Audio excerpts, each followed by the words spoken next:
Son of mine, I didn't bring you this far to leave you empty. Come here not because you're failing, but because you've been carrying weight with no witness, and you've mistaken survival for identity. I see your weight. Now let me shape your strength. I watched you show up when nobody clapped. I watched you hold the line when it would have been easier to vanish. I watched you swallow a storm so your home could have peace. I watched you pay bills that felt like boulders, then look your people in the eyes like everything was fine. That is not small. That is a kind of courage the world will never label correctly. Now look at the mirror, shirt straight, watch tight, jaw set. A man preparing to be judged by a world that only respects what it can measure. You don't say it out loud, but I hear the questions underneath the armor. Am I enough? Do they respect me? Do they see what I carry? If I stop producing, do I still matter? Listen, the world will try to name you with numbers. I did not name you with numbers. I named you mine. I placed a seal on you that no crowd can grant and no crowd can revoke. If your worth depends on their praise, your soul becomes their employee. And I did not raise you to work for the opinions of strangers. Here is the secret between you and me. Real men pour in, not to perform, not to beg for love, not to buy respect. They pour in because they are filled first. They know where their strength comes from. They do not demand from people what only I can supply. Stay with me, and I will show you why your exhaustion is not laziness. I will show you why your anger isn't power. I will show you why your silence isn't maturity. I will show you why your hunger to be recognized can turn into a leash if it isn't healed. I will show you how a man can win outside and still lose in secret, and I will not let that be your story. Breathe. Let the armor loosen. You don't have to prove anything in my presence. I am not here to embarrass you. I am here to consecrate you. You are not a deficit. You are not a burden. You are a vessel designed to carry life, yet a vessel that never returns to the source will start leaking into the wrong places. If my voice is reaching you, leave a mark in the comments, just amen. Or I receive this so your spirit agrees with what your pride has been fighting. And subscribe because I am going to take you deeper. I will show you where the leak began and where the river starts again. My strong one, I see your effort. Providing matters. Carrying responsibility matters. I will not mock the way you've loved in the language you were taught. But there is a deeper language your house is starving for, and it is not money. It is you. You can be in the room and still be gone. You can bring gifts into a home and never truly arrive. You can share a roof and still feel like a ghost wearing titles. Some children don't remember what their father bought. They remember whether his eyes found them. Some wives don't ache for luxury. They ache for a man who is there without being defended behind a wall. Let me speak into a scene you know too well. You fight the day. Work, noise, pressure. Small disrespect you swallow. Big responsibilities you shoulder. Then you walk through your door and your whole body says, finally, I can disappear. And you reach for the easiest hiding place. A screen, a scroll, a world that doesn't ask you to be known. Your child comes close with a simple need your attention, and you answer with a sound instead of a soul. Your wife tries to connect, and because respect is precious to a man, you hear her request as accusation. Then the old weapons wake up. Silence that punishes. Volume that intimidates. Coldness that says, I don't need anyone. My son, I am not condemning you. I am exposing the pattern so I can heal the root. Hear me, anger is often pain in armor. Silence is often fear wearing dignity. And if anger drives you, wisdom cannot. If pride drives you, intimacy cannot. So I give you one act that shifts a whole atmosphere. When you step into your home, pause. 3 seconds. Release the battlefield from your chest. Say within yourself, I will not bring war into my sanctuary. Then choose one act of presence. 1. Look into your child's eyes and speak their name like it matters. Touch your wife's shoulder and ask one real question. Then stay long enough to hear her heart, not just her words. This is not weakness. This is leadership of the highest kind, a man who can arrive. If this is speaking to you, press like not for vanity, but as agreement. I will return. I will be present. I will pour in. And stay with me, because the next trap is subtle. It wears the mask of success and quietly turns men into slaves of approval. My child, I will honor your design before I correct your drift. You were built for dignity. You were built to carry responsibility and to be trusted. That is why respect matters to you. It is not ego the way shallow people think. It is a signal in your spirit that says, I want my life to mean something. I want to be counted as capable. I want to be seen as a man of value. But when that hunger is wounded, it becomes dangerous. Not because you are bad, because you are powerful. And whatever a powerful man worships, he will eventually sacrifice too. There was a king who began with promise, and he ended as a prisoner of the crowd. He listened to voices until he couldn't hear mine. He feared losing image more than losing integrity. He obeyed the noise, then tried to offer me religious gestures as if sacrifice could replace obedience. My son, that is what approval does. It makes a man trade assignment for applause, then call it being practical. This is how the trap works in modern clothes. You say yes when you should say no because you don't want to look weak. You buy what you cannot afford because you don't want to be looked down on. You overwork not only to provide, but to prove you are worthy of your seat at the table. And then you come home, drained, irritated, distant, because you spent your soul like currency in rooms that never intended to love you. Listen carefully. The crowd cannot feed you. The crowd can only consume you. And if you keep asking people to certify your worth, you will become addicted to a moving target. They will clap one day and forget the next. They will praise you when you give them what they want and punish you when you become what I want. I am not shaming your desire to be recognized. I am healing the place where recognition became your oxygen. You do not need to live in prove mode. You are not auditioning for manhood. You are my son. When my voice settles you, you stop begging rooms to validate what heaven already sealed. Stay close because I am about to show you the opposite spirit. A man who was trained in hidden places. A man who learned to be steady when nobody clapped. A man who did not become great by chasing a platform, but by meeting me where nobody could see. My warrior there is a place the crowd cannot follow you into. A place where titles do not speak, where money cannot negotiate, where image has no power. A place that feels like silence, but is actually training. You have called it loneliness. You have called it delay. You have called it being overlooked. But I call it the secret place. Because kings are not built in front of microphones. Men are forged in hidden rooms. You have been asking for recognition, and I will not shame that desire. A man wants to be seen as capable. He wants his weight to be acknowledged. He wants the world to say, "You did well."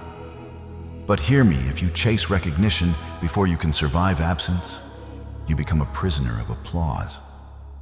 A crowd becomes your steering wheel, and your soul becomes tired from driving for strangers. So look at the way I train you where nobody claps. I took David from a field where nobody said his name. I let him smell like sheep while his brothers smelled like approval. I let him be ignored in a family system that did not celebrate him. Not because I enjoyed his pain, but because I was shaping a man who would not need people's permission to be who he was. When the prophet came, his father did not even think to call him, but heaven did. Remember, this being overlooked by people does not mean you are overlooked by me. Notice what David learned in the field, what most men never learn. Consistency without applause. Fighting when the only witness was the sky. Worship when there was no audience. Guarding the heart when nobody was watching. Identity not given by a room, but received in the presence of God. Then I placed him in a cave. Not a palace. A cave. The kind of place that smells like sweat and uncertainty. The kind of place where thoughts get loud. The kind of place where you can't distract yourself with status. And in that cave, an opportunity landed in his hands that would have made many men feel validated. A shortcut, a clean excuse, a moment that could be dressed up as destiny. He could have said, God opened this door, but he refused to build his future on dishonor. He did not move by adrenaline. He moved by reverence. He would not become the kind of king who arrives by betrayal. My son, that is what must be forged in you. Discernment strong enough to say opportunity is not permission. Restraint strong enough to feel the rush and still choose the slow road. Integrity strong enough to say, even if nobody knows, heaven knows, and to respect me more than impulses. Listen closely. Some of the greatest decisions of your life will not happen on a stage. They will happen in quiet moments where your character is alone with options. That is where men are made or broken. That is where a man becomes trustworthy or becomes a liar with a clean shirt. That is where a man becomes a priest of his home or becomes a stranger with a paycheck. The world applauds speed. I reward alignment. Here is another truth your pride needs to hear as honor, not insult. You do not need to be fast to be great. You need to be faithful to be strong. You need to be steady to be safe. Now watch the pattern again through Joseph. Joseph had gift. He had vision. He had capacity. But gift alone is not a crown. Vision alone is not maturity. So environment surrounded him that revealed what lived inside him. Excellence when he was not celebrated. Purity when temptation came dressed like comfort. Self-government when his body wanted relief. Then the unjust door prison. And even there he did not collapse into bitterness. He kept his spirit clean. He learned administration in the dark. He learned leadership without a title. He became a steward before he ever held authority. Do you see what is happening? Public weight is not given to men with no private backbone. Promotion is not handed to men whose secret life would poison the very people they want to lead. Blessing is not for impressing others. Blessing is for becoming a blessing. You want to pour in? Good. But pouring in requires a container that does not leak, and many men leak in ways they don't even notice. Some leak through pride. They must be right, even if love dies in the room. They must win the argument, even if the relationship loses oxygen. They think authority is volume. They think leadership is domination. They think being respected means never being challenged. But a higher strength exists. Authority that serves. Power that protects. Presence that calms, not crushes. Some leak through secrecy. Not the holy secret place with me, but hidden compromise. A second phone. A private conversation that stays friendly. A fantasy fed in the dark, a little dishonesty at work that feels justified, a shortcut that seems harmless. Hear me, this is not accusation, it is protection. You are a man of weight, and weight requires cleanliness. A small crack in a dam becomes a flood. A small compromise in the heart becomes a collapse in the home. I love you too much to let you keep calling a leak normal. Some leak through the addiction to being admired, not because they want to destroy their life, but because they want to feel alive. They want to feel significant. They want to feel powerful. When recognition becomes a drug, a man takes risks he would never take if he felt truly seen by his father. So the secret place returns again and again, not to strip your masculinity, but to restore it to its original design. There is a reason I call you son. A son does not audition. A son does not beg to be worthy. A son grows from love, not for love. When that becomes real in you, validation stops being a thirst that owns you. You become anchored. And an anchored man becomes dangerous to darkness because he cannot be bought by applause or threatened by criticism. Now let me speak to the part of you that is tired of waiting. I know that part. It whispers at night. Why not me? I've done the work. I deserve the breakthrough. I'm running out of time. I hear it. And I also see what you cannot see yet. Released too early, a man can mistake gift for identity. He can start believing he is his success. And when success shakes, he shakes with it. Delay is not punishment. Deepening is protection. There is a kind of blessing that crushes a man who is not prepared to carry it, and I refuse to answer your prayer in a way that destroys you. So the holy work continues, slowing you down, hiding you, training you, teaching you steadiness when no one praises you, teaching you restraint when pride wants revenge, teaching you mastery when the flesh wants comfort, teaching you excellence when you feel overlooked, teaching you faithfulness in small rooms so you can be trusted in large rooms. Yes, the world calls it boring. But boring is where most men break, because boring exposes whether you have discipline or only emotion. Boring reveals whether you have covenant or only adrenaline. Boring proves whether you can be consistent without being watched. Hear me. Consistency is not personality, it is worship.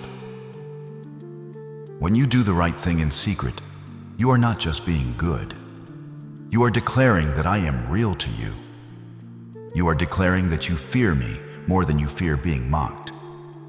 You are declaring that your future is not built by impulses, but by obedience.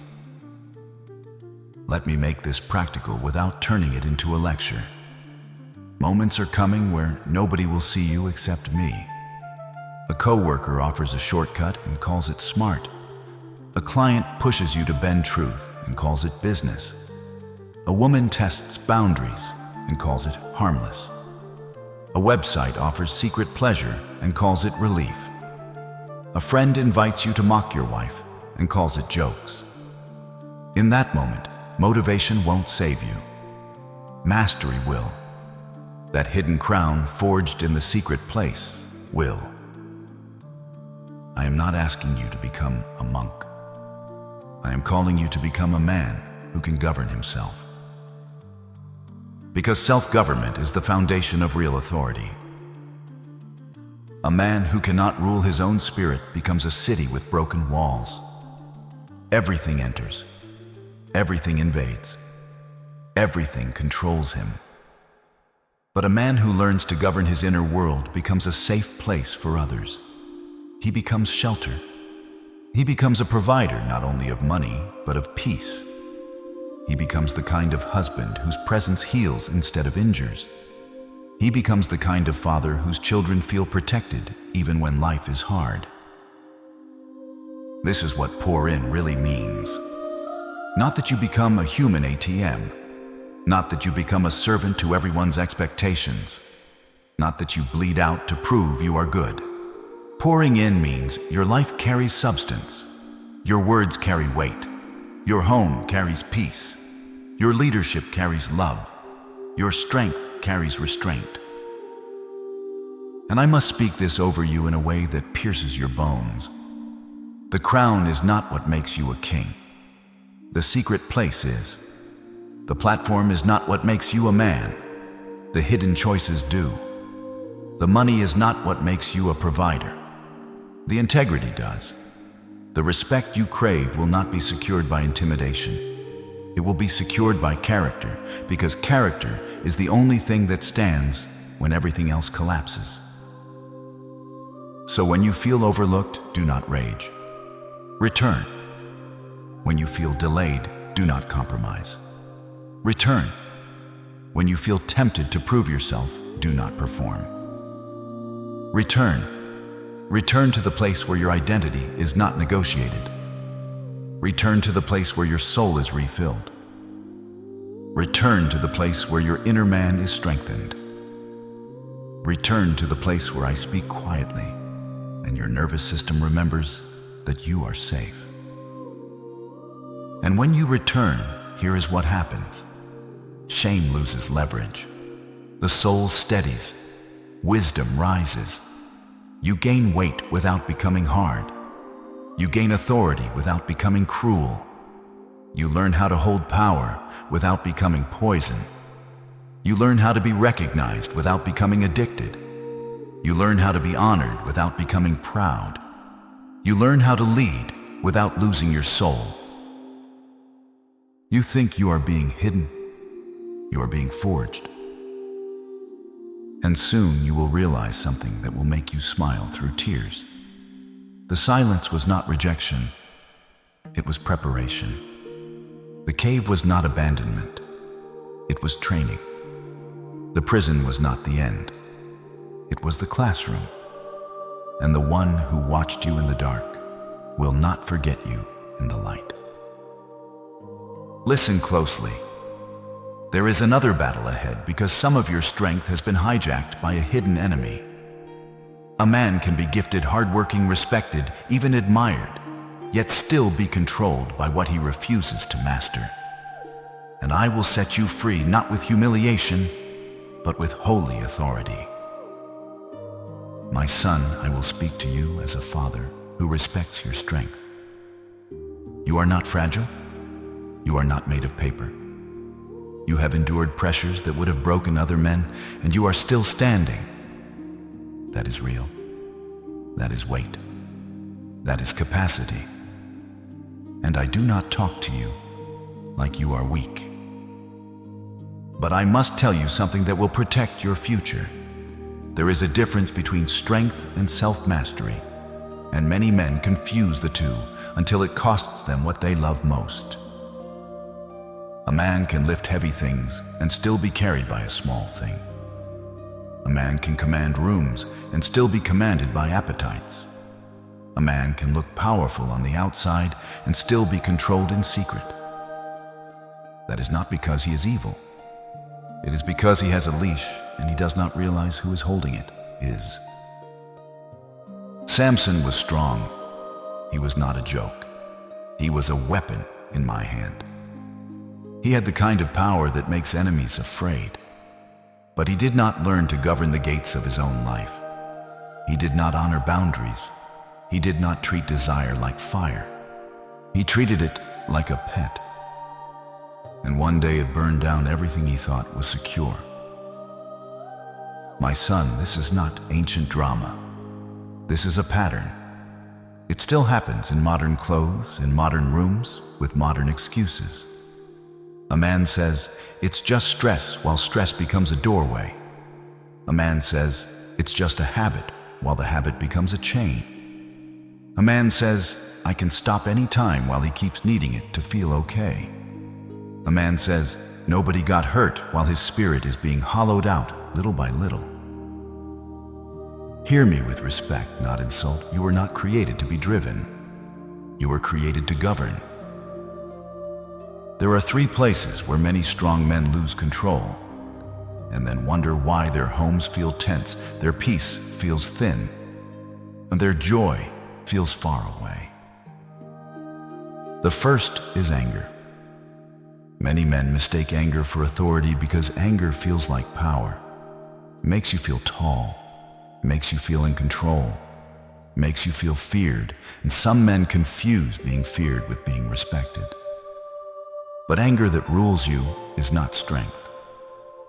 It is a steering wheel in the hands of pain. It turns small moments into war. It turns conversations into battles. It makes you punish the people closest to you for wounds they did not create. I am not saying you should never be angry. Anger is a signal. It can be righteous. It can protect what matters. But when anger becomes your default language, it is no longer a signal. It is a master. And when anger is master, wisdom becomes mute. The second is desire. Many men do not fall because they hate their family.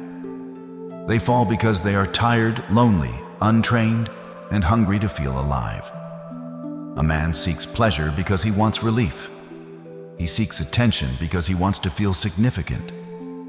He seeks fantasy because real intimacy requires courage. And the world has built an entire system designed to feed a man's eyes while starving his soul. My son, you are not wrong for having desire. Desire is not the enemy.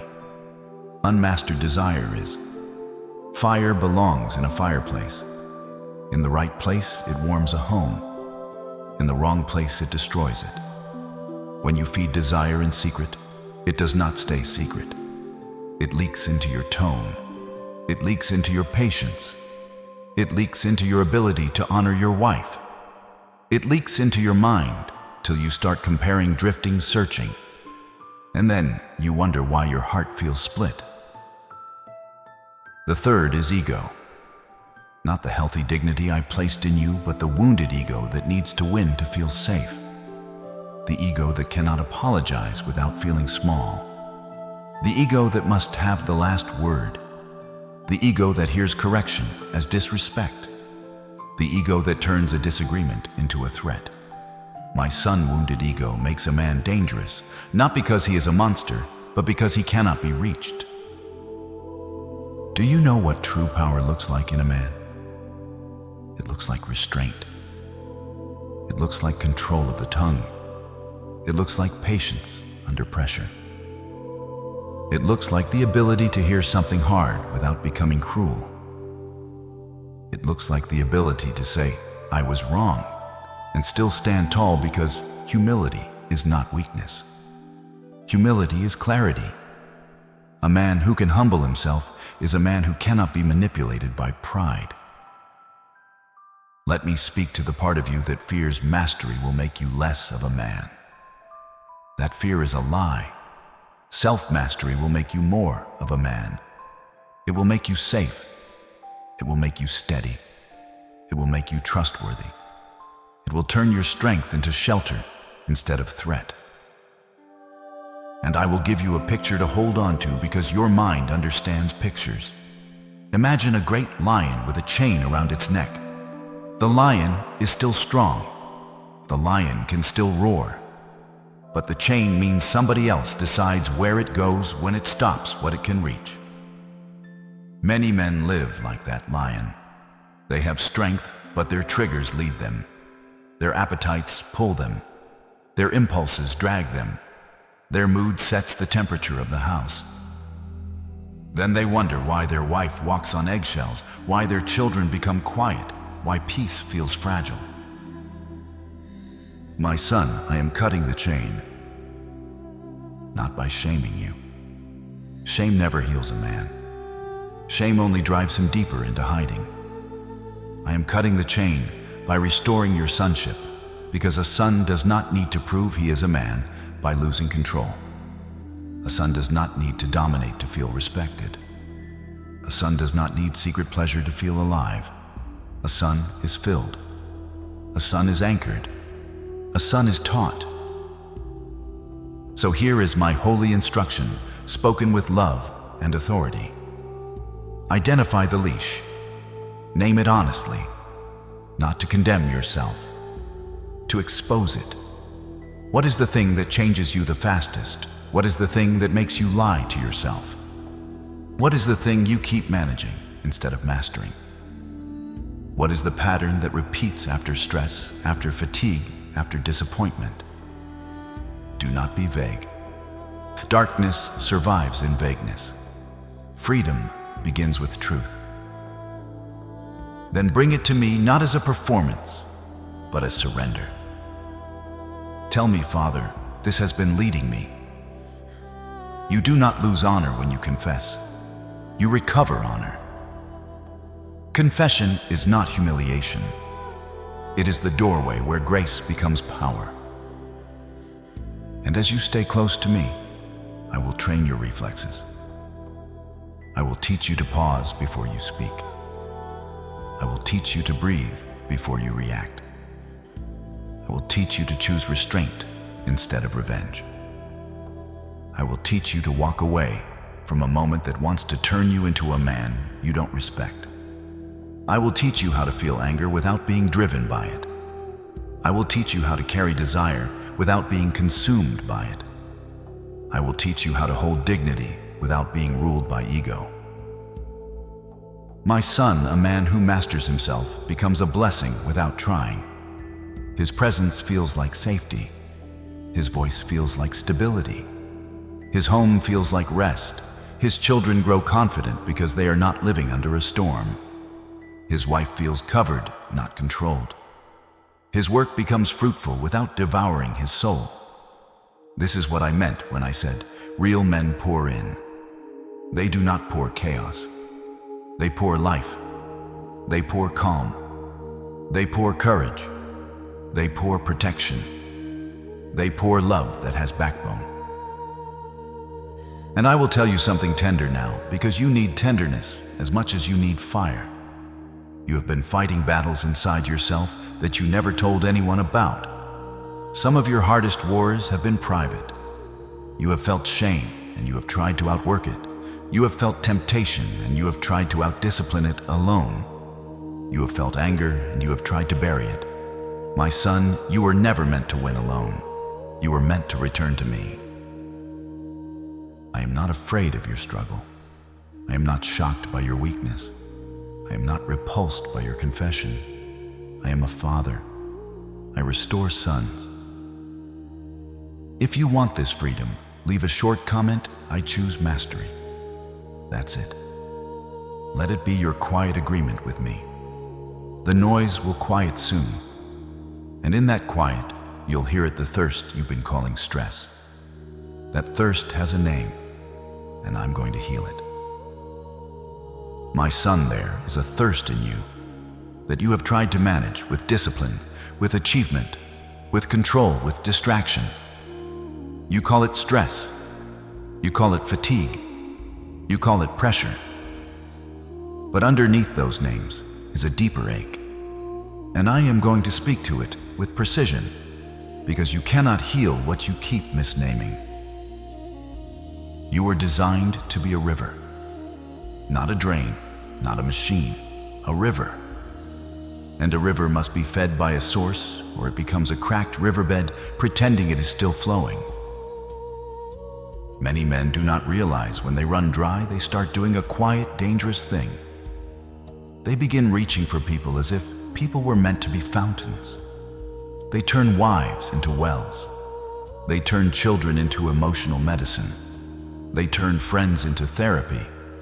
They turn admiration into oxygen. They turn romance into rescue. They turn sex into peace. They turn work into identity. They turn success into safety. And none of it can hold, because none of it was designed to be God. So the man becomes angry when people cannot refill him. He becomes colder when they cannot read his mind. He becomes demanding when they cannot carry his emptiness. He becomes resentful when they cannot heal the place he refuses to bring to me. Then he tells himself, they don't appreciate me. Sometimes that is true, but many times it is not the whole truth. The whole truth is, you were empty and you asked a human to do what only heaven can do. I will say this without shaming you. It is not because you are weak. It is because you are human. And many men were taught a lie. If you need anything emotionally, you are less of a man. So you learn to hide your need. You learn to bury your ache. You learn to translate longing into anger and loneliness into work. You learn to treat your heart like an enemy to be controlled instead of a temple to be guarded. But your heart did not stop needing. It just went underground. That underground need becomes a hunger for recognition. A hunger to be told you did well. A hunger to be respected not only because you want praise, but because you want reassurance that your life has weight. And when a man is not filled by my voice, he will chase that reassurance in rooms that cannot love him. He will spend himself where he is noticed and come home with nothing left for the people who actually belong to him. Then guilt rises. Then shame rises. Then the man tries to fix shame by proving more. And the cycle tightens like a rope. My son, I am cutting that rope. I am teaching you the difference between a man who pours in and a man who is poured out. There is a holy way to give and an unholy way to bleed. A man can provide from fullness, or he can provide from fear. A man can protect from love, or he can protect from control. A man can lead from peace, or he can lead from ego. The outside action may look similar, but the inner source is completely different. One creates life, the other creates resentment. So hear me clearly. The people in your life are not your source. They are your responsibility, your joy, your covenant, your assignment. But they are not your source. If you make them your source, you will either idolize them or punish them. You will put them on a throne and then hate them for not being God. You will crave from them, demand from them, withdraw from them, test them, because deep down you are saying, fill what is empty in me. And they cannot. There is only one place that emptiness was meant to be filled. In me. This is why I call you son, because sonship heals the empty cup. A servant wakes up afraid of being replaced. A servant works to earn love. A servant performs for approval. But a son rests in belonging. A son can fail and still come home. A son can be corrected and still feel honored. A son does not have to turn his wife into his savior because he already has a father. A son does not have to turn success into his identity because he already has a name. You have been living like a man who must earn a place at the table, but you already have a seat. Your seat was purchased. Your seat was prepared. I do not invite you into my presence as an employee. I invite you as family. I do not speak to you with cold commands only. I share my heart with you. I call you friend because I do not hide myself from you.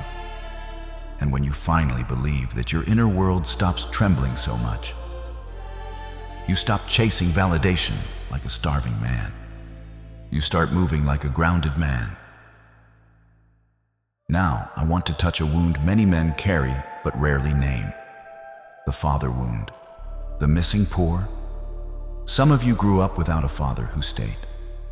Some of you had a father who was physically present but emotionally absent. Some of you had a father who provided but never affirmed. Some of you had a father who corrected harshly but never covered warmly. Some of you learned early, I must become a man alone. You became independent, capable, productive. You built armor. You built skills. But inside there remained a silent question that never left. Am I truly seen? Am I truly enough? Do I have what it takes? That question is not solved by money. It is solved by a father's voice. That is why I am speaking to you the way I am speaking. Not to flatter you, to restore what was missing, to pour into the place where the cup cracked. And yes, I know how men behave when that cup is cracked. They act tough, they joke, they minimize, they keep busy, they keep moving. They fix other people so no one looks too closely at them. They become the reliable one and secretly feel alone. They become the provider and secretly feel unappreciated. They become the strong one and secretly feel tired of being strong. They do not say, "I need comfort." They say, "I'm fine." They do not say, "I'm hurting." They say, "Whatever." They do not say, "I'm afraid." They become controlling or distant. My friend, I know your language. I know what the surface says and what the spirit means. So I am not asking you to become dramatic. I am asking you to become honest with me, not with everyone, with me. Because the secret place is not only where you are forged, it is where you are refilled. There is a moment that comes for a man, usually late at night, when the house is quiet and the lights are low, and his thoughts finally catch him. He sits with a phone in his hand and realizes the phone cannot comfort him. He sits with a drink and realizes the drink cannot bless him. He sits with entertainment and realizes the noise cannot heal him. He feels a hollow place he cannot name, and for a moment, he wants to run again. Run into work. Run into lust. Run into anger. Run into silence. And in that moment, I whisper, not as a judge, but as a father, "Come to me." Not come to me when you clean yourself up. Come to me while you are dry. Come to me while you are frustrated. Come to me while you are ashamed. Come to me while you feel unworthy. Because I am the one who fills without mocking. I am the one who corrects without crushing. I am the one who strengthens without making you smaller. When you come to me, I do not only give you comfort, I give you power. I pour a steadiness into your nervous system. I quiet the inner noise that makes you prove. I heal the ache that makes you demand. I wash the shame that makes you hide. I teach you to breathe again, not just with lungs, but with soul. And here is the part men often miss being filled by. Me does not make you passive. It makes you dangerous to darkness. When you are filled, you can say no without fear. You can set boundaries without guilt. You can hear criticism without collapsing. You can love without begging. You can lead without performing. You can serve without resenting. You can pour in without being emptied because you are no longer pouring from panic. You are pouring from overflow. That is why I will not let you keep treating your wife like a mirror that must constantly reflect your greatness back to you. She is not your mirror. She is your covenant. That is why I will not let you keep treating your children like proof that you are successful. They are not your trophies. They are souls. That is why I will not let you keep treating your career like your identity. Work is a field. It is not your name. Your name is deeper than your paycheck. Your worth is older than your resume.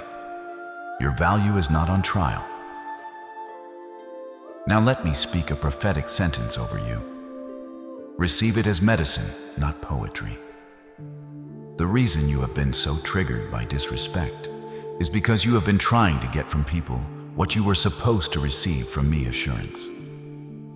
When my assurance fills you, disrespect still hurts, but it does not control you. It does not hijack your tongue. It does not steer your home into coldness. It does not turn you into a stranger to your own family. You become steady.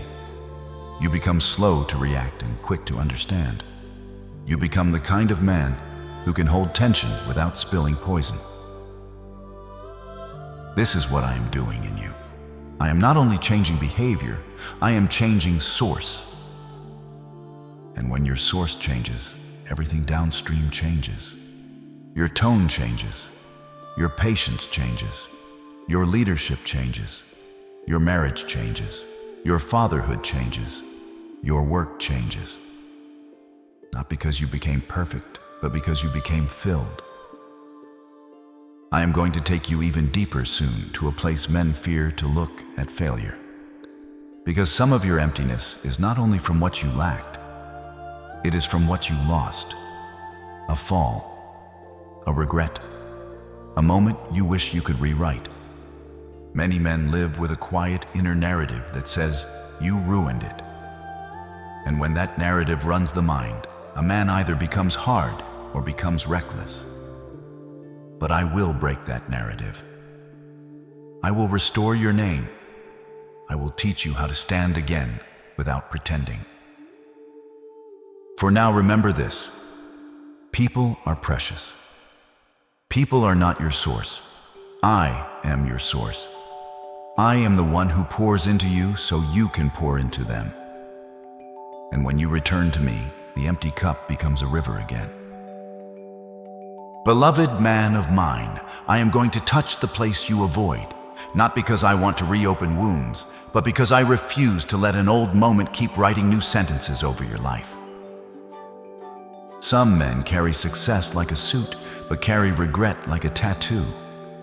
They can smile, lead, provide, and still feel a private sentence burning under their ribs. I ruined it. I fell. I betrayed my own standards. I disappointed people. I disappointed myself. And then they do what strong men often do when shame breathes on them. They build a harder face. They work more. They joke more. They feel less. They control more. They become efficient, but they lose tenderness. They become reliable, but they lose joy. I know your story. I know the things you did, and I know the things you almost did. I know what you meant to do, and I know what fear did to your mouth when the pressure rose. I know what loneliness whispered to you when you were tired. I know what pride demanded when you felt disrespected. I know what your flesh asked for when your spirit was dry. And I am telling you this with holy authority: your collapse is not your identity. Your regret is not your name. Your worst moment does not get to become your label. You are not what you did on your darkest night. You are not what happened to you when you were too young to defend yourself. You are not the voice in your head that calls you weak whenever you remember. You are not the disappointment you keep replaying. You are not the failure you keep hiding. You are mine. There was a man who swore he would never break. He meant it. He loved me with fire. He looked brave in public. He spoke like a leader. Then the night came, the kind of night that squeezes a man until the truth drips out. Pressure, fear, threat, a small question, a simple moment. And he denied me, not once, again. Then the sound that followed was not thunder. It was a rooster, ordinary, almost insulting in its simplicity. And that sound shattered him. Do you understand why I'm telling you this? Because many men think the only way back is to punish themselves long enough to feel worthy. They think the road to restoration is self-hatred. They think if they stay ashamed, they are being responsible. They think if they condemn themselves, they are being honest. That is not repentance. That is prison. Repentance is not you crawling. Repentance is you turning. It is you coming back to me with truth in your mouth and humility in your posture. It is you agreeing with me about what was wrong without agreeing with the lie that you are ruined forever. Shame says you are your sin. Grace says you are my son and I am cleansing you. Shame says hide. Grace says come into the light. Shame says you must prove you changed. Grace says let me change you from the inside out. Shame says you are disqualified. Grace says you are being refined. And here is your anchor, small, sharp, and unmovable. Your seat was not bought by your performance. It was bought by Christ. When you return, you are not negotiating your worth. You are coming home to what His blood already secured. That is why grace is not permission to stay the same. Grace is power to rise clean. I did not restore that man by scolding him. I restored him by looking at him. A look that did not say, "You are trash." A look that said, "I knew your weakness, and I still chose you." A look that separated him from his failure. A look that reminded him your fear spoke, but it did not get the final word. Many of you have never received that look. You received condemnation. You received mockery. You received harsh correction without love. You learned that failure means exile. You learned that weakness means humiliation. So you vowed, "I will never be seen there again." And you built a life around not being exposed.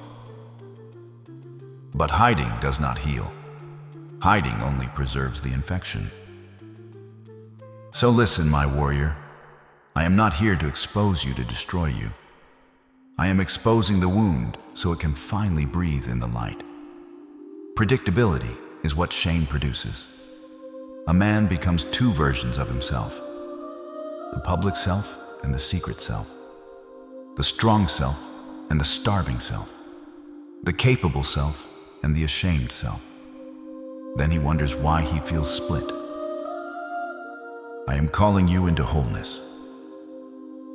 Here is what shame does to men, and I want you to recognize it like a trap on the ground. Shame makes you overreact to disrespect because you already feel less and you cannot tolerate anything that confirms it. Shame makes you harsh with your family because they are close enough to see your cracks and your pride panics. Shame makes you avoid intimacy because intimacy requires honesty, and honesty threatens your image. Shame makes you numb because feeling would reveal the ache. Shame makes you chase pleasure because pleasure gives temporary relief without demanding transformation. And then the enemy whispers, "See, this is who you really are." No. This is what happens when a son forgets he has a father. So watch how I restore sons who return. I don't just demand apologies, I teach surrender. I don't just tell you do better, I give you a new center. Notice the questions I place in front of you, not to shame you, but to pull you out of fog and into truth. Do you love me more than your image? Do you want me more than you want to be admired? Do you want to be clean more than you want to look strong? Do you want to be whole more than you want to win? I already know the answers you want to give, but I am after the deeper things: surrender. Because men often try to change with willpower alone. They try to fix spiritual wounds with mental effort. They try to heal shame with productivity. They try to heal emptiness with achievement. They try to heal loneliness with lust. They try to heal fear with control. And they get exhausted. Then they relapse. Then they hate themselves. Then they try harder. And the cycle becomes a cage. My beloved builder, I did not design you for cycles. I designed you for covenant. So here is the way back, spoken plainly, but with power. Stop negotiating with your failure as if it is your identity. Call it what it is: a fall, a sin, a mistake, a compromise, a weakness. Name it without poetry. Do not decorate it. Do not excuse it. Do not baptize it with clever language. Bring it to me, not with theatrics, with truth. Then receive what pride hates and what souls need forgiveness. Not the idea of forgiveness, the reality. Let mercy touch the part of you that still thinks you must suffer to be worthy. Let the cross speak louder than your memory. Let Christ's grace be stronger than your inner prosecutor. I am not only forgiving you, I am restoring you. Restoration is not me pretending nothing happened. Restoration is me rebuilding you into a man who will not be ruled by that old pattern again. It is me strengthening your inner man so you can stand when the same pressure returns. It is me giving you a new reflex return quickly. Tell the truth quickly. Make it right quickly. Come into the light quickly. And you will stop losing months to hiding. And yes, hear this without twisting it. Sometimes the fall becomes the doorway where a man finally stops trusting himself and starts trusting me. Sometimes the breaking becomes the moment a man stops performing and starts praying. Sometimes the failure becomes the point where pride dies and real strength is born. Not the strength of image, the strength of dependence on God. Do not twist that into permission to sin. I am not celebrating the fall. I am redeeming what the enemy tried to use as a tomb. Now let me speak to the fear underneath many men's shame. The fear that if they are truly known, they will be rejected. That fear did not come from me. I do not exile sons who return. I correct with love.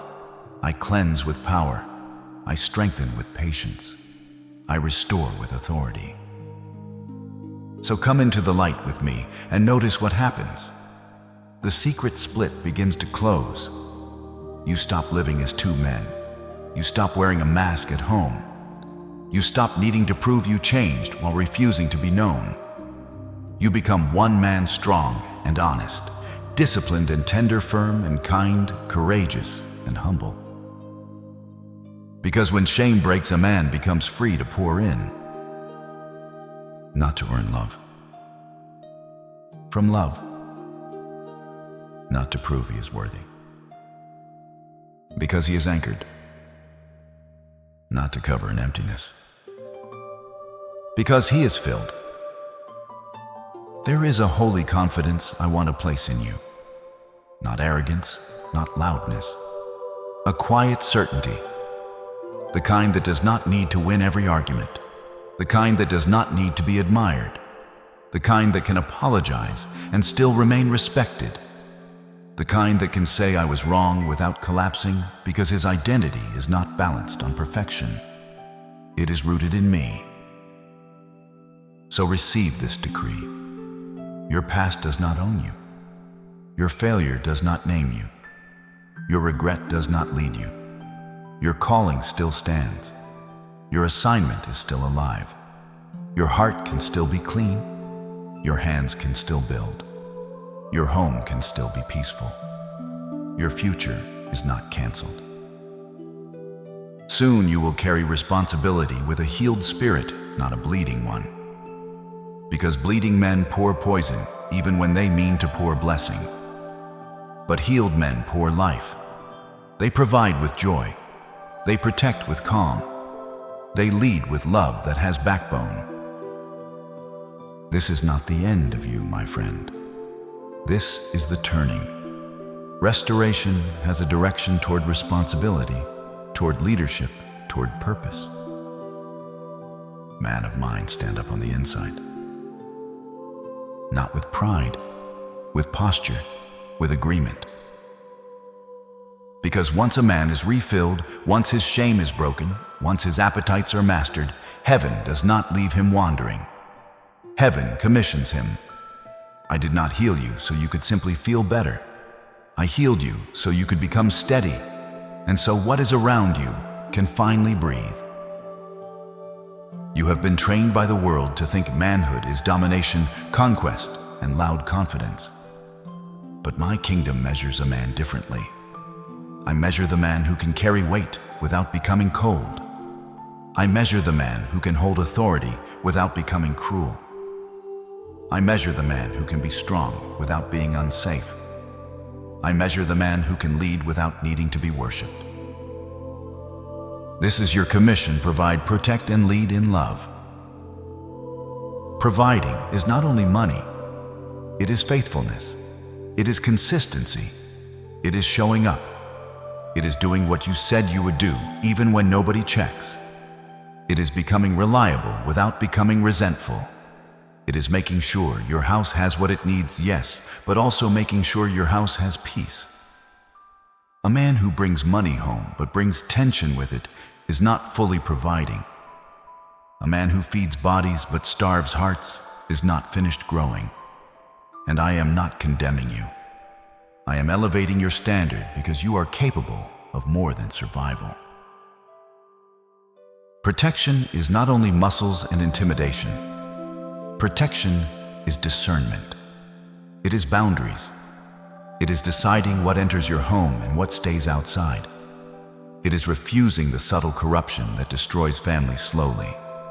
It is guarding your eyes, guarding your tongue, guarding your schedule, guarding your energy, guarding your covenant.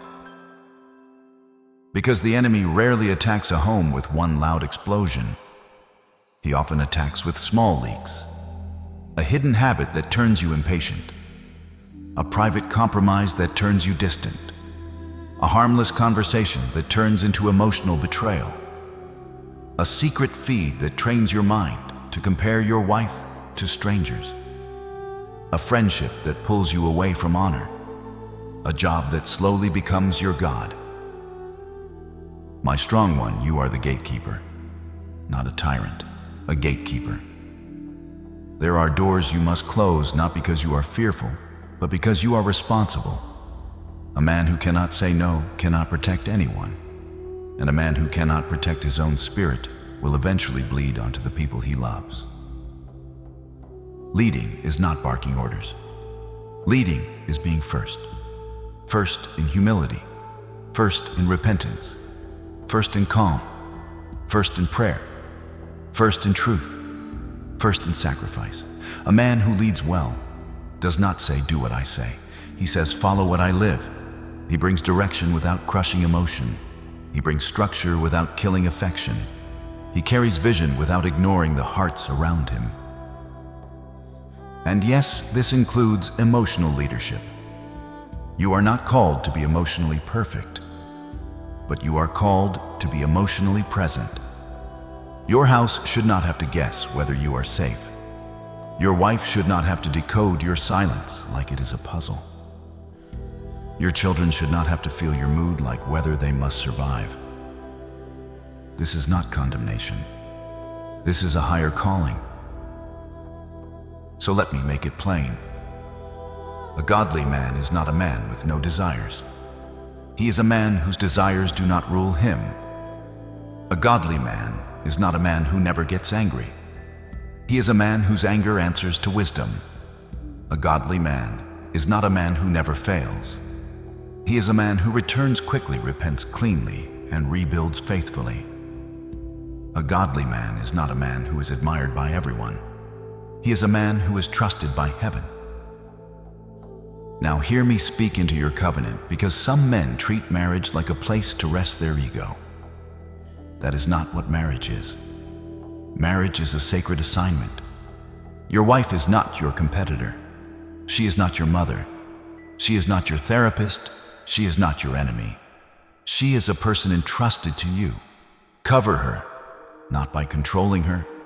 Cover her by honoring her, by protecting her dignity in front of others, by speaking life, not sarcasm, by keeping your eyes clean so your heart stays faithful, by staying away from anything that trains you to compare her to fantasy.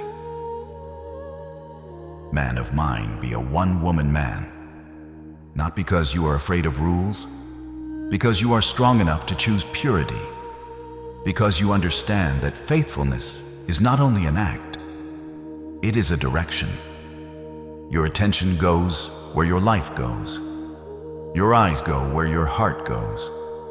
Your private choices shape your public destiny. And as for your home, I will say this to you with the seriousness of a father who wants to bless generations. Your family cannot be your leftovers. Your wife cannot receive the last drops of your attention while strangers receive your best focus. Your children cannot receive your irritation while co-workers receive your patience. That pattern is not normal. That pattern is a leak. and you know it.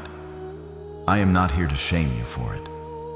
I am here to correct it so peace can return. You do not need to become perfect overnight, but you do need to become intentional. A man who is intentional becomes stable. A man who is stable becomes safe. A man who is safe becomes respected, not feared, respected. So I am giving you a commission that is both spiritual and practical. Build a life where your yes is clean and your no is strong. Build a life where your word is weight. Build a life where your home is protected from small compromises. Build a life where your wife can exhale. Build a life where your children feel covered. Build a life where your conscience is clear. Build a life where you can stand before me without hiding. And do not misunderstand me. I am not calling you to be a lonely hero who carries everything alone. I am calling you to be a man who kneels before me, then stands with backbone. A man who receives from the source, then pours into his world. That is the order. Receive, then pour. Fill, then build. Kneel, then lead. My warrior. I am not raising another generation of men who are loud online and weak in private. I am raising men of substance, men who can be trusted, men who do not run from correction, men who don't need to perform masculinity because they embody it with quiet strength, men who do not confuse being busy with being called, men who do not confuse being feared with being respected, men who know how to carry love with power and power with love. Now let me speak a vow over you, and you speak it back in your spirit. I will provide with faith, not panic. I will protect with wisdom, not control. I will lead with presence, not pride. I will honor my covenant. I will keep my eyes clean. I will keep my hands honest. I will keep my heart guarded. I will return to God when I am dry. I will not demand from people what only heaven can supply. I will pour in because I am filled. If you are a man who is ready to rise, prove it with action right now. Hit like as a declaration, I do not drift, I decide. I do not crumble, I build. And subscribe because this is not entertainment. This is training. This is your sharpening. This is your commission. Stay in this message and you will become the kind of man your future family will thank God for. My son there is a kind of strength the world cannot recognize because it is not loud. It does not announce itself. It does not need a crowd. It does not need to win every conversation. But it changes everything it touches. And it is the kind of strength I am forming in you. Because once a man receives a commission, his greatest test is not what he can start. It is what he can sustain. Many men can have a strong month. Many can have a powerful week. Some can even have a perfect day. But then stress returns, disrespect returns, fatigue returns, temptation returns, and the man discovers his strength was built on emotion, not foundation. He discovers he was motivated, not mastered. He was inspired, not anchored. And the cycle begins again. My strong one, I am ending the cycle by giving you a quieter, deeper power steadiness. Steadiness is a spiritual weapon. It is the ability to remain yourself under pressure. It is the ability to hold your tone when your ego wants to strike. It is the ability to keep your values when your environment tries to rewrite them. It is the ability to bring peace into a room without demanding that everyone else become perfect first. It is strength with restraint, authority without cruelty, confidence without arrogance. This is where many men misunderstand me. They think I want them to be soft. No, I want you to be unshakable. The problem is that unshakable men are not made by hype. They are made by habits. They are made by daily returns. They are made by hidden choices. They are made by a mind that learns to obey truth even when feelings are loud. So I will teach you the inner mechanics of a stable man, not as a lecture but as revelation. First, a stable man learns to separate signal from command. Anger is a signal. It is not a command. Desire is a signal. It is not a command. Fear is a signal. It is not a command.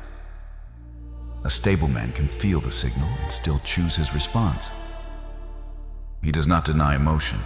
He governs it. He does not pretend he is fine. He refuses to be driven. You have been living in a world that trains men to respond instantly. Instantly defend. Instantly retaliate. Instantly withdraw. Instantly prove. Instantly punish. But I am teaching you slowness. Not laziness, slowness. The kind of slowness that creates space between the trigger and the reaction. That space is where wisdom lives. That space is where the spirit speaks.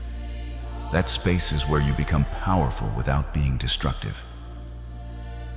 Second, a stable man learns the holy art of returning. He does not need to be perfect. He needs to return quickly. When he drifts, he returns. When he fails, he returns. When he gets dry, he returns. When he gets proud, he returns. When he gets tempted, he returns. This is how men avoid hitting collapse. Collapse usually does not begin with a huge sin. It begins with distance. Distance from me. Distance from prayer. Distance from honest self-awareness. Distance from humility. Distance from accountability. Distance from tenderness. A stable man notices distance early and returns before distance becomes a canyon. Third, a stable man learns to protect his attention. Because attention is the doorway of the soul. Whatever you stare at long enough becomes a script. Whatever you feed becomes a voice. Whatever you watch becomes an appetite. Whatever you listen to becomes a mood. Whatever you entertain becomes a habit. This is why guarding your eyes is not religious paranoia. It is masculine intelligence. It is self-respect. It is protection of your future. Your mind is not a trash can. Your heart is not a marketplace. Your spirit is not a playground for every impulse. You are a man of covenant. So you do not allow anything to train you to despise what you vowed to honor.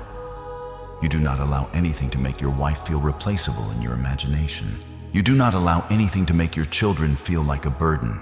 You do not allow anything to make your soul feel filthy while your face looks clean.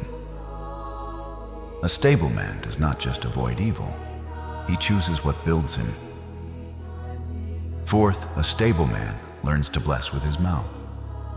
This might sound simple, but it will change your home more than you think. Many men speak only when they are correcting. They speak only when they are frustrated. They speak only when they are giving instructions. Then they wonder why affection feels distant. My beloved man of mine, your mouth can build or it can bruise. It can cover or it can cut. It can create safety or create fear.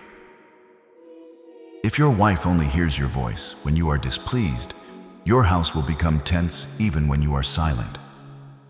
If your child only hears your tone when you are irritated, they will learn to hide, not grow. You do not have to become poetic, but you do have to become intentional. Speak honor. Speak gratitude. Speak affirmation when it is true, not flattery. Recognition. Let your family hear that you see their effort. Let them hear that you appreciate them. A man who can recognize others becomes a man who is recognized in return because honor multiplies. Fifth, a stable man learns to carry boundaries without guilt. Because guilt is one of the enemy's favorite tools against strong men. Guilt makes you overgive until you resent. Guilt makes you say yes until you collapse. Guilt makes you become available for everyone and absent for the people who belong to you. Guilt makes you confuse being needed with being loved. But love without boundaries becomes a slow leak. So you will learn to say no with peace. No without anger. No without drama.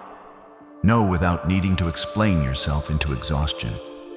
You will learn that every yes is a sacrifice of time, energy, and focus. And therefore, you will choose your yes with wisdom. You will stop proving your goodness by overextending. You will stop trying to be everyone's savior.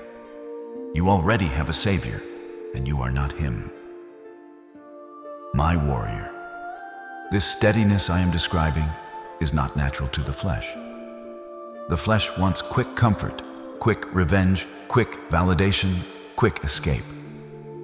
But you are not only flesh. You are spirit. You are my son. You are capable of living from a deeper place. And this is where I want to speak to you prophetically. There is a future version of you I am already speaking to.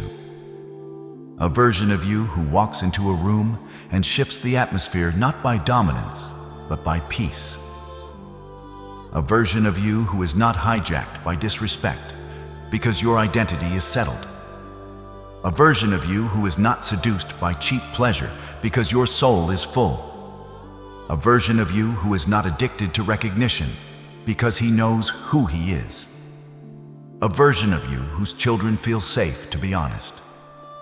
A version of you whose wife feels covered, not controlled. A version of you who is respected, not because he intimidates, but because he is consistent. That man is not a fantasy. He is a result of alignment. Now I will warn you with love. As you become steady, some people will be uncomfortable. They benefited from your chaos. They benefited from your impulsive yes. They benefited from your guilt. They benefited from the version of you that could be manipulated. When you become anchored, you become harder to control. And some will call it cold. Some will call it changed. Some will call it pride.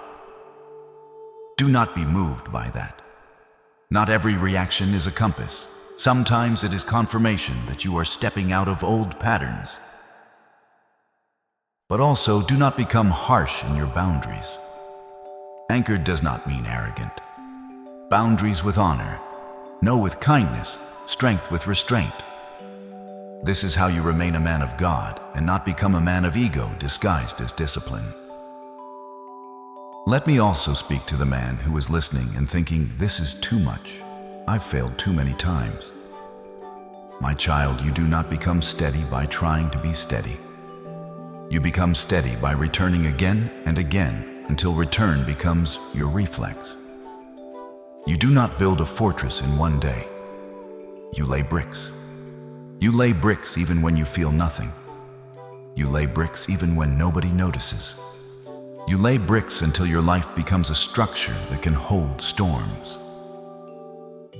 And the first brick is always the same truth. Truth about your triggers. Truth about your emptiness. Truth about what you run to. Truth about what you fear. Truth about what you desire. Truth about what you've been ashamed to admit. Truth is not your enemy. Truth is your exit. So I am giving you a quiet promise that will hold you when you do not feel dramatic faith. If you keep returning to me, you will become steady. If you keep choosing integrity in secret, you will become strong. If you keep mastering small impulses, you will gain real authority. If you keep honoring your covenant, you will build a home that breathes. If you keep pouring in from fullness, you will stop resenting the people you love. This is the quiet strength that changes everything. It will not make headlines. It will make legacy.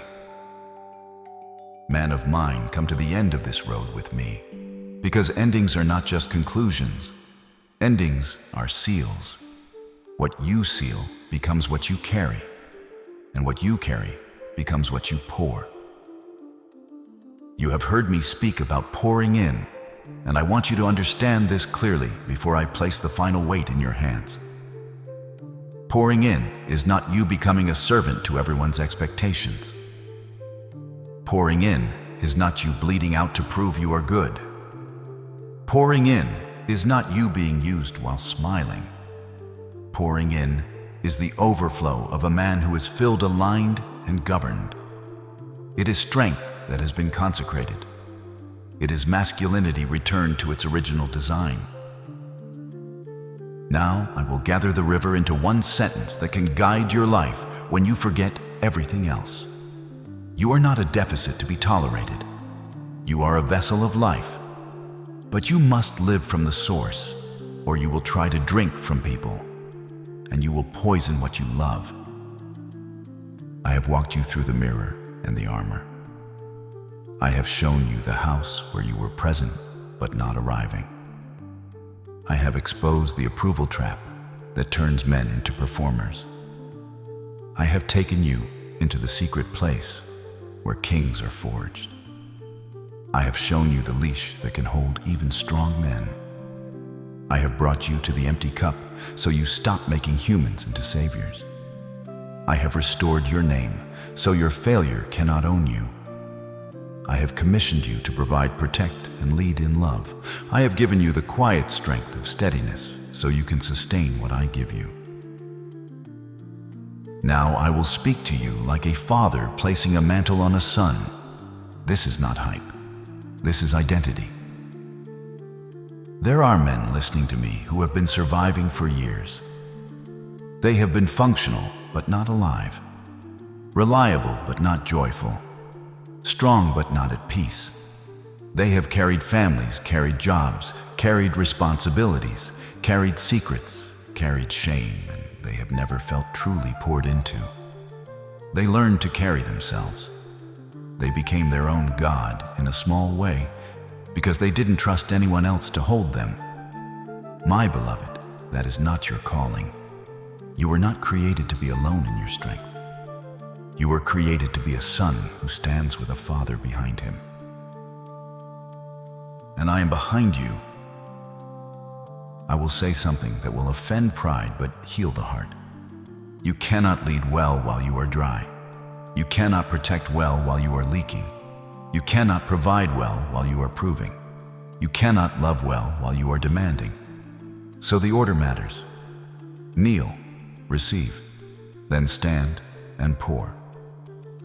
If you reverse that order, you will resent the people you were called to cover.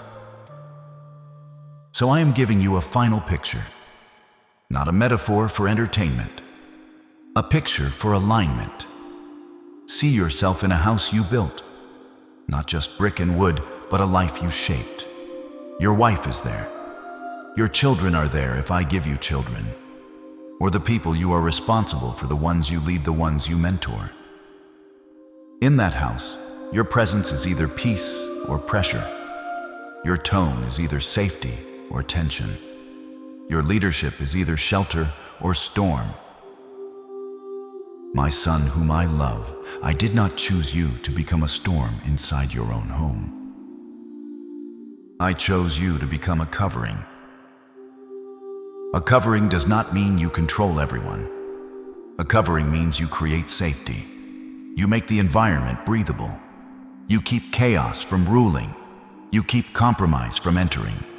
You keep peace from being stolen. You keep honor alive.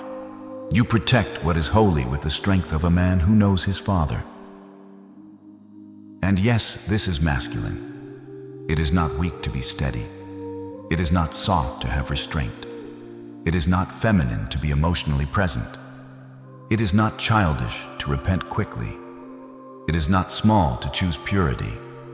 It is not embarrassing to refuse prove mode.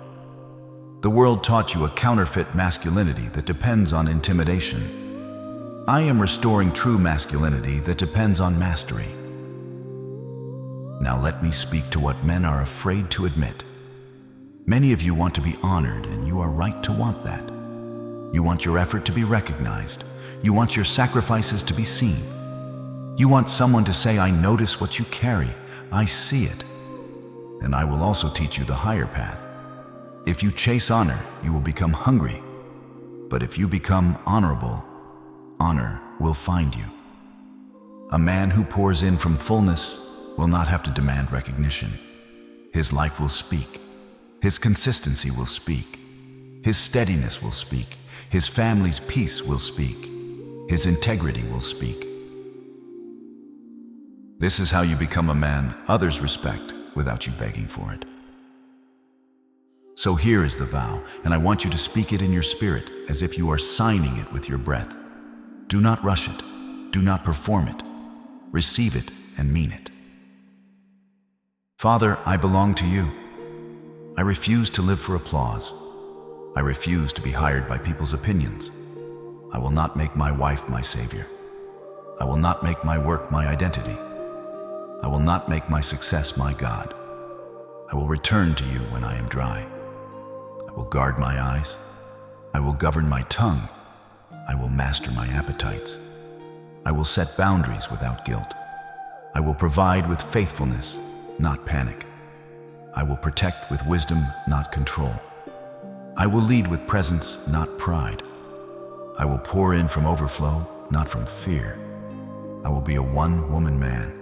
I will honor my covenant. I will build a home where peace can live. And when I fall, I will return quickly. I will repent cleanly. I will rise again. Because my failure is not my name. Your call is. Now listen, this vow is not a sentence you say once. It is a direction you live, and your direction is what determines your destiny. There will be days you feel strong and days you feel tired, days you feel clear and days you feel tempted, days you feel respected and days you feel misunderstood. Do not let those fluctuations become your steering wheel. You are not led by moods anymore. You are led by truth. You are led by my spirit. You are led by a deeper knowing that you are mine. And because you are mine, I will pour into you again and again. I do not fill you once and abandon you. I fill you, then I teach you how to return. I teach you how to drink from the source, so your life stays alive. I teach you how to stand when the old triggers try to reclaim you. I teach you how to speak softly without losing authority. I teach you how to correct without cruelty. I teach you how to be firm without being cold. I teach you how to carry weight without becoming a weapon against your own family. Man of mine, you are not being entertained right now. You are being rebuilt.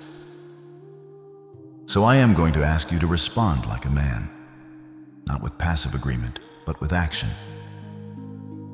Hit like as your declaration that you will not drift, that you will not live on autopilot, that you will not let anger, lust, pride, or shame steer your home. Like is not just a button. It is a decision.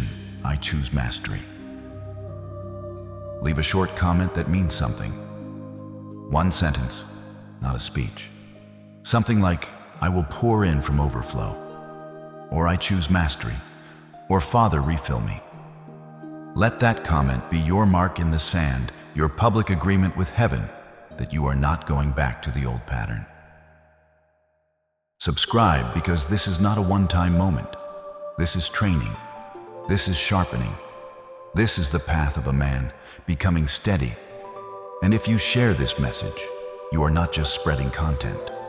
You are calling other men out of silence, out of shame, out of prove mode, out of dryness, into the life of a son who is filled and free. Share it like a man who protects his brothers. Share it because you know how many men are drowning quietly while smiling. Now receive the seal. I seal your mind with clarity. I seal your heart with courage. I seal your eyes with purity. I seal your mouth with wisdom. I seal your hands with honest strength. I seal your home with peace. I seal your path with integrity. I seal your future with purpose. And I speak this over you as a final word: you are not done. I am not done. What I started in you, I will complete. You will not only survive, you will become a source. You will pour in, and the people under your covering will breathe again.